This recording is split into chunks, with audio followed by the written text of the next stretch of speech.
Being proud of who I am.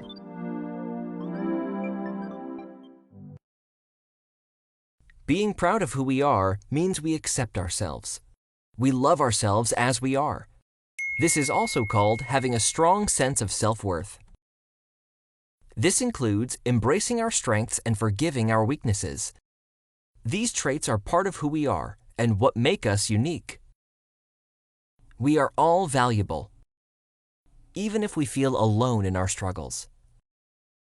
Some of the challenges we face are specific and might even have a name or diagnosis. A few common diagnoses include Attention Deficit Hyperactivity Disorder, ADHD, autism, anxiety, dyslexia. Attention Deficit Hyperactivity Disorder, ADHD, is when people have trouble paying attention or controlling their bodies or actions.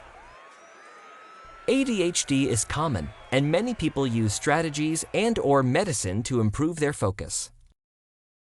As with all these diagnoses, autism looks different in everyone.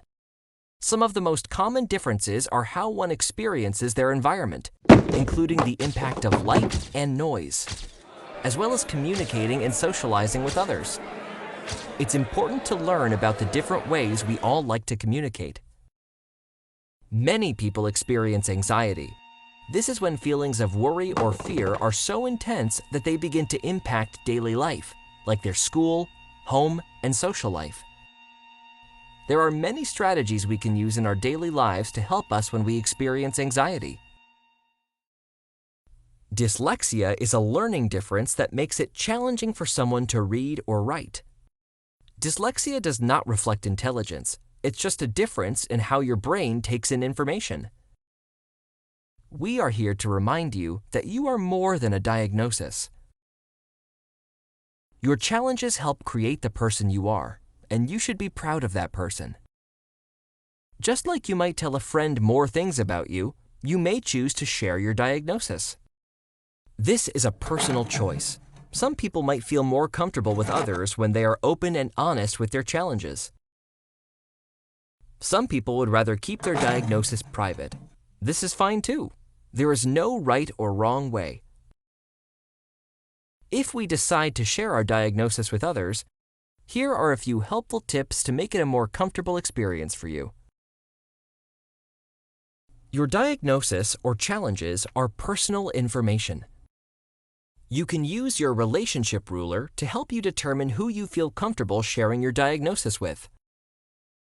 Maybe you don't have a diagnosis, but you know someone who does. How will you show others who are different than you respect? If someone chooses to share their diagnosis with you, be sure to listen. If you have questions, ask them kindly and with compassion. It might be a good idea to ask about the language they prefer. For example, some people who are on the autism spectrum like to say, "I am a person with autism," while others prefer to use the language, "I am autistic." Taking the time to ask a friend their preferences shows you are a kind and caring friend. Remember, everyone deserves respect. We celebrate and respect others for who they are, regardless of differences in abilities.